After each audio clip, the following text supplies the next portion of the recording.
Alô, meus irmãos, graça e paz para você que está me ouvindo, me acompanhando pelos inscritos, você pelos novos inscritos, por você que ainda não é inscrito, inscreva no meu canal para você receber as mensagens todos os dias. Estou colocando nova mensagem para a edificação da nossa vida espiritual. Eu sou seu irmão Nilson Queiroz, do canal Verdadeira Graça. Eu estou aí. Eu não sou nenhum reverendo, não sou nenhum pastor, não sou nenhum apóstolo, não sou nenhum bispo. Eu sou apenas seu irmão. Como disse Jesus no capítulo 23 de Mateus, versículo 8. São todos irmãos. Ninguém é mais do que ninguém. Hoje não existe ninguém maior do que ninguém lá dentro desses movimentos, porque eu sou... Não existe pastor, porque eu sou reverendo, não tem reverendo, porque eu sou apóstolo foi os 12. Fora disso, eu sou bispo. O que quer dizer bispo? Bispo veio da Igreja Católica. Então pare com essas coisas. Diga, eu sou teu irmão. Irmão em Cristo. A palavra está correta. E a mensagem que eu tenho para nós, neste momento, é essa. Que tirava o pecado. Não que tira, porque hoje tem. Mas o título da mensagem é essa. O que tirava o pecado? Era a água ou era o sangue? Bem, hoje sabemos que nem a água e nem o sangue tira pecado. Porque o pecado deixou de existir. Não existe pecado.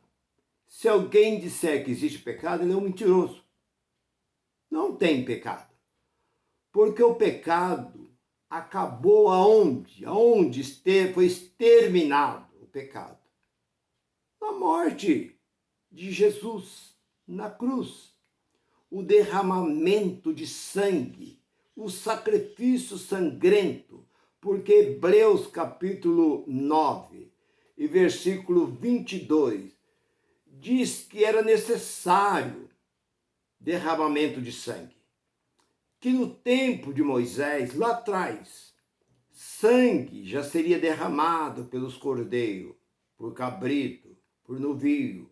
Isso era comum, pegar ali um animal são, sem feridas, sem defeito algum, e levar ao sacerdote. E aquele animal era lavado e era sacrificado. Mas o pecado continuava. Porque uma vez por toda, Jesus veio ao mundo.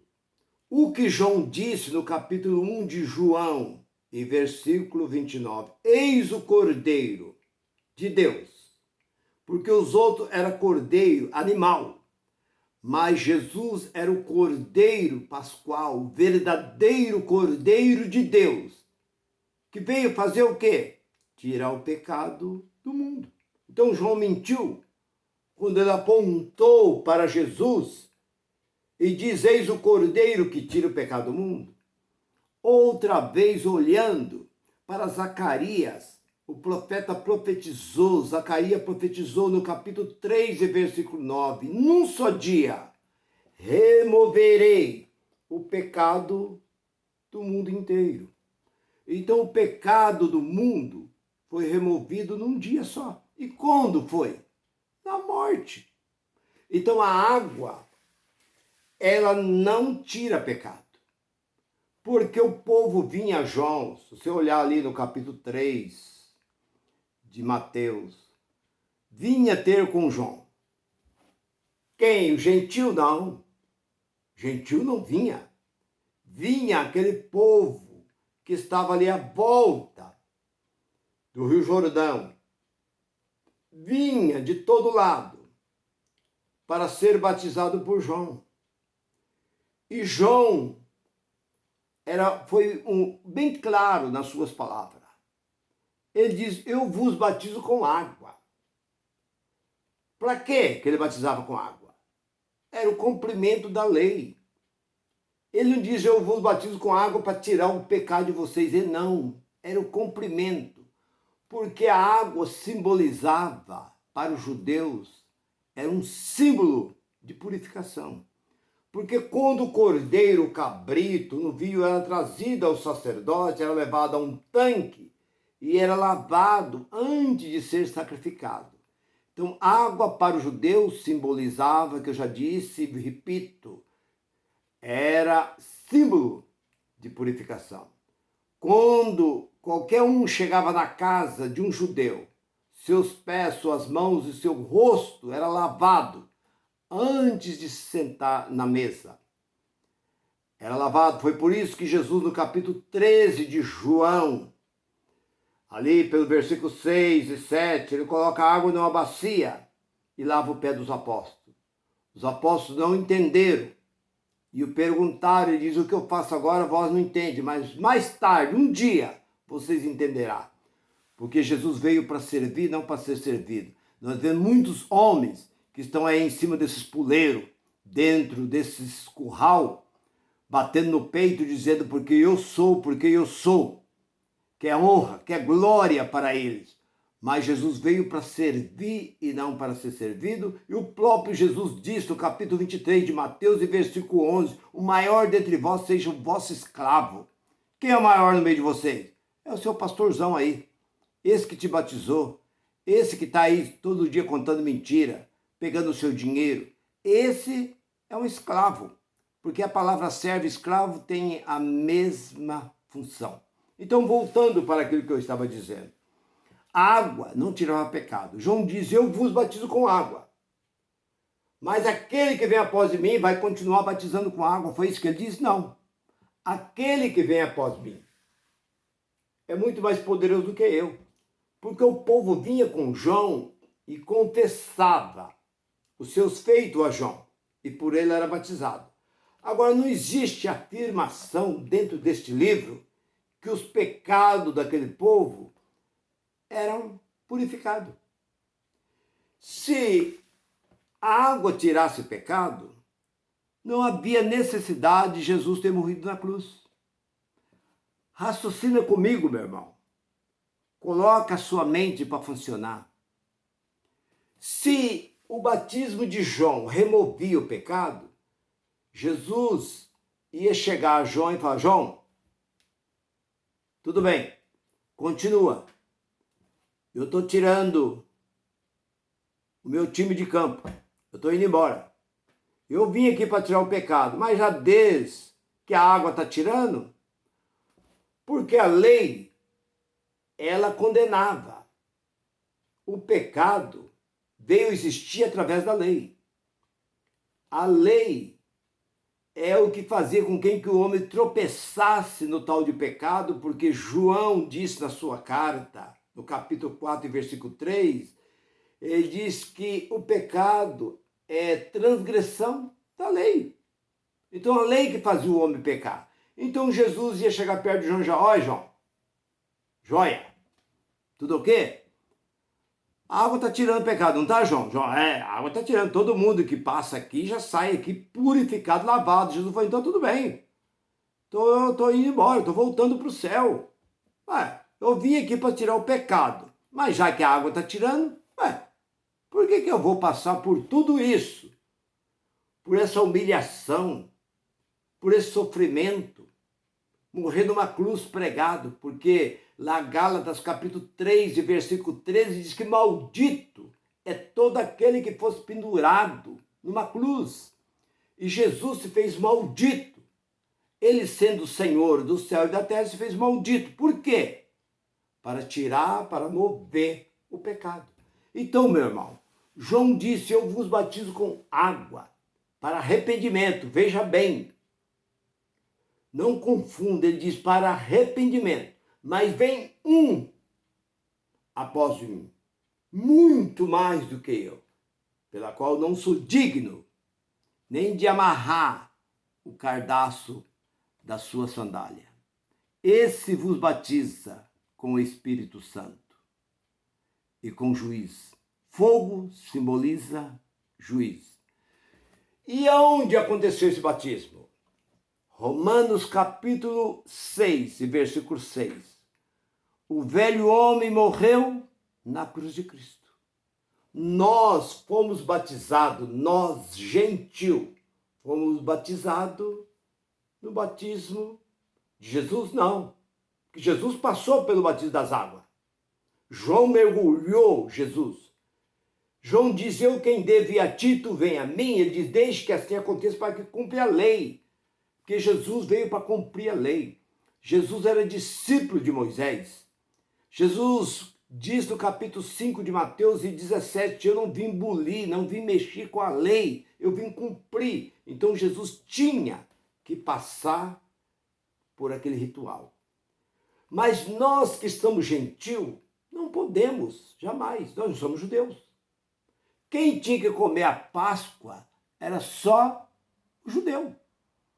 Se você olhar no capítulo 12, versículo 43 e 2 e 3, 43 de Êxodo, somente os judeus poderiam comer a Páscoa, que era a carne do cordeiro com erva amarga, e bebia vinho, que era a bebida predileta do judeu, era vinho.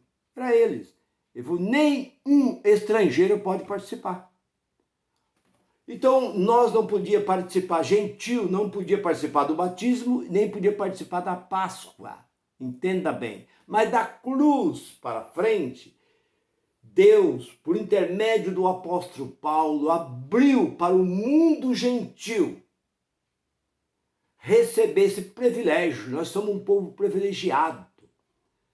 Os judeus teve a lei de Moisés, que durou 1446 anos. Mas nós não temos lei. Romanos 2, versículo 14, o gentil não tem lei. Jesus disse no capítulo 10 de João, e versículo 16, eu tenho outras ovelhas que não faz parte desse rebanho, que é uma simbologia, porque gente não é animal. Você pode dizer, não, mas as minhas ovelhas, isso é uma simbologia, porque Deus comparou o seu povo como ovelha, que é um animal manso, e quem cuida de ovelha é pastor, mas hoje não existe mais. O Brasil não tem pastor. Aonde existe pastor? Lá na Arábia, no Irã, no Iraque, na Líbia, naqueles países para lá, lá existe pastor. Lá tem muito criame de ovelha. Mas no Brasil não existe pastor. Existe aí tomador de dinheiro do povo. Existem charlatões tomando dinheiro do povo, enganadores. Aí, esses africanos 71, que vocês viram agora, recente, agora o que está acontecendo aí, esses, parece que 11 ou 12 pastor, está sendo investigado aí, com a lavagem aí, onde mais de 150 milhões de reais, aí com essa pirâmide, com essa enganação, você está vendo aí nas emissoras de televisão, e colocaram aí, ó, fizeram aí enfim, são esses chamados pastores. Pastor do quê? Gente, nós somos gente. Gente, como aquela música do Valdir Soriano, eu também existo, eu também sou gente, eu também mereço encontrar alguém para amar. Então, Valdir que canta essa música, eu também sou gente. Então eu estou dizendo, nós somos gente, nós não somos animais para ter pastor. Quem tem pastor é quem é animal. Se você considera um animal, você tem que ter um pastor para cuidar de você. Porque aqui no Brasil não existe. Aqui no Brasil tem boiadeiro, tem vaqueiro, tem retireiro, mas pastor não existe no Brasil. Agora existe esses toma dinheiro do povo. Esses enganadores existem. Mas voltando para aquilo que eu estou dizendo. Que o pecado nosso, não. Por que nosso? Nós viemos existir 2000 anos depois. O que Jesus fez por você? O que Jesus fez para mim? Nada. Ele morreu por mim? Não. Morreu por você? Não. O ministério de Jesus foi 3 anos e meio. Entenda bem. Jesus começou seu ministério, se você olhar lá no capítulo ali de Lucas, no capítulo 3 de Lucas, ali você vai encontrar, no capítulo 2, no capítulo 3, você vê ali a genealogia, depois você vê ali o batismo de Jesus, ali quando Jesus foi batizado, tal. você vê que o ministério, Jesus foi batizado aos 30 anos de idade. 3 anos e meio durou seu ministério. Com 3 anos e meio, seu ministério acabou. E ele saiu de cena. Então ele não fez nada por mim nem por você. Por que você fala, Jesus morreu na cruz pelos meus? Pelos meus. Ainda canta aquele cântico, foi na cruz, onde um dia eu vi meus pecados castigaram Jesus. Como? Meus? Meu não, só se é seu. Porque eu não tenho pecado. Eu não tenho pecado e eu não tenho nada, nenhuma condenação vem sobre mim. Porque Romanos capítulo 8 diz que nenhuma. Algumas condenações vocês vão ter. Ele diz, nenhuma condenação existe para aqueles que estão em quem? Jesus de Nazaré? Para quem está em Jesus de Nazaré, tem. Mas para quem está em Cristo ressuscitado, não há condenação. Então, voltando. Nós, o gentil, foram pela morte de Cristo, lá na cruz, o nascimento, ali morria, Jesus morria naquele momento. Naquele momento estava sendo morto junto com ele. E quando ele ressuscitou com ele. O velho homem morreu na cruz, 6:6 de Romanos. Morreu, foi na cruz, não foi na água. Não foi no rio, não foi na piscina. Foi na cruz de Cristo. Então, meu irmão e minha irmã, não se engane, não se deixe se levar por isso. Porque o velho homem morreu na cruz de Cristo. Nós não temos pecado. Porque Hebreus capítulo 9, versículo 26, o pecado foi exterminado na cruz de Cristo. Pecado não existe. Mas esses charlatões foram lá e pegaram o pecado e trouxeram. Fizeram ressuscitar novamente o pecado. Pegaram as leis de Moisés, sendo que acabou em Romanos 10:4, acabou. Eles foram lá buscar e trouxeram para eles essa maldição. Porque tudo isso é maldição. Todos aqueles que estiverem na lei estão debaixo de maldição. Nós temos que estar nas cartas do apóstolo São Paulo. Se você gostou dessa mensagem, graça e paz para você. Continua me curtindo. Eu estou todos os dias aí. Graça e paz. Bye, bye.